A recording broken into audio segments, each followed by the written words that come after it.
দামি টিকিট কেটে গ্যালারিতে বসা দর্শক কিংবা টিভির সামনে অধীর আগ্রহে অপেক্ষমান কোটি ফুটবল প্রেমী সবার চোখ যখন ঘড়ির কাঁটায় তখনই ঘটছে ছন্দপতন। বিশ্বকাপের মতো মেগা ইভেন্টের প্রথম ৮টি ম্যাচের একটিও শুরু করা যায়নি একদম কাটায় কাটায়। উদ্বোধনী ম্যাচেই মেক্সিকো আর দক্ষিণ আফ্রিকার ফুটবলাররা মাঠে বল গড়াতে দেরি করে ফেলেন পুরো ৬ মিনিট।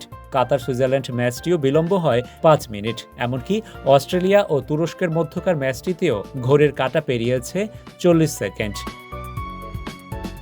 টেলিভিশন সত্ত্ব কেনা চ্যানেলগুলোর বিজ্ঞাপনের স্লট থেকে শুরু করে পুরো বিশ্ব যখন সময়সূচির হিসেবে ব্যস্ত, তখন এই দেরির বড় দায় খেলোয়াড়দেরই। হাইতি বনাম স্কটল্যান্ড ম্যাচের ঠিক 8:45 মিনিট আগে ফুটবলারদের মাঠে থাকার কথা, অথচ টানেলের ভেতরে তখনও গা ছাড়া ভাব। সম্প্রচারকারী চ্যানেলের ক্যামেরায় ধরা পড়ে ফিফার এক কর্মকর্তা রীতিমতো হাত নেড়ে তাড়া দিচ্ছেন ফুটবলারদের। শেষ পর্যন্ত সেই ম্যাচও মাঠে গড়ায় নির্ধারিত সময়ের 90 সেকেন্ড পর। তবে কেবল ফুটবলারদের অলসতা নয়, এই বিলম্বের পেছনে রয়েছে ফিফার এক নতুন আবেগী সিদ্ধান্ত। এবার আর শুধু শুরুর একাদশের 11 জন নন, জাতীয় সঙ্গীতের সময় মাঠের মাঝবৃত্তে হাজির হতে হচ্ছে পুরো স্কোয়াডকে।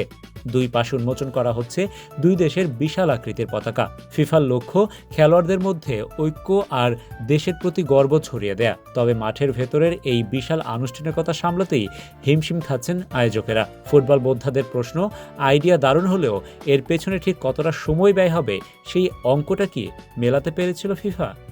Rashed Bappi, ATV USA, new York, যুক্তরাষ্ট্র।